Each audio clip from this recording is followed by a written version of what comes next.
আসসালামু আলাইকুম ভিউয়ার্স, সবাইকে স্বাগতম আমার নতুন ভিডিওতে। আজকে আমি ভিডিও করেছি মূলত হচ্ছে আর নয় হতাশতা এই টপিকস নিয়ে, এবং ইসলামে এই হতাশতা নিয়ে কি বলছে, আজহারি হুজুরের কিছু মূল্যবান বক্তব্য শুনবো এবং এই হতাশতা কীভাবে কাটতে পারি সেই বিষয়ে আমরা কিছু ইনফরমেশন আপনাদেরকে দিব। ইনশাআল্লাহ আপনারা শেষ পর্যন্ত দেখবেন এবং আমাদের টিপস অনুযায়ী চললে ইনশাআল্লাহ আপনি হতাশা থেকে বেরিয়ে আসতে পারবেন। তবে চলেন আমরা একটু শুনে আসি ইসলাম এই বিষয়ে আপনাদেরকে কি নির্দেশনা দিচ্ছে। ইনশাআল্লাহ, পরেই আছে সুখ, কষ্টের পরেই আছে সুখ। আমাদের জীবনে সুখ বেশি, কষ্ট কম। কয়দিন না খেয়েছিলাম, কয়দিন বিপদে পড়ছি, কয়দিন ডাকাইতে ধরছে, এক মাসের মধ্যে অসুস্থ থাকি কয়দিন আর সুস্থ থাকি কয়দিন, এটা হিসাব করে না। অসুস্থ যে ছিল খালি এটা খেয়াল রাখে, আছে না নাই?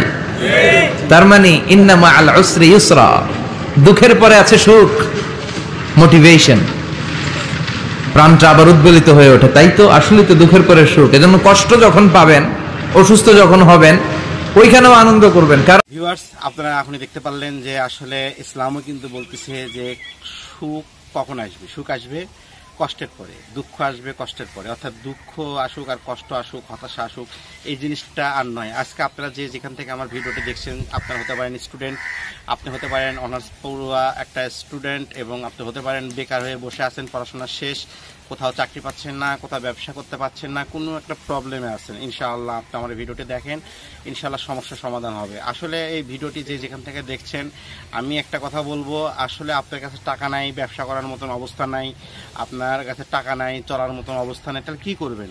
একটা জিনিস করেন, সেটা হচ্ছে you the solve of problem. আপনি মানুষের সমস্যাগুলো সলভ করার চেষ্টা করেন। ইনশাআল্লাহ আগামী দিনে এই সলভ করার জ্ঞান থেকেই আপনি এগিয়ে যাবেন। কারণ হচ্ছে আসলে আপনি দেখেন কিছু না কিছু অবশ্যই পারেন। আমি একটা ছেলেকে দেখছিলাম, নাম হচ্ছে রিয়াদ। সে কি করলো, ফুড পান্ডা বিজনেস, ফুড পান্ডাতে ডেলিভারি দিল। সে একটা অনার্স পাস ছেলে, ফুড পান্ডা সাইকেল নিয়ে ডেলিভারি দিয়ে কিছু টাকা পয়সা জোগাড় করে সে একটা অনলাইন বিজনেস শুরু করলো। আজকে তার লাখ টাকার উপরে বিজনেস, মাসের সেল 10 থেকে 12 লাখ টাকা। তো এই যে বিষয়গুলো আপনি একটা জিনিস চিন্তা করেন, ইউ সলভ দ্য প্রবলেম। কার প্রবলেম সলভ করবেন? যে কোনো মানুষের প্রবলেম। আপনি প্রবলেম সলভ নিয়ে কাজ করেন, দেখবেন ইনশাআল্লাহ আপনার লাইফে আর কোনো প্রবলেম থাকবে না।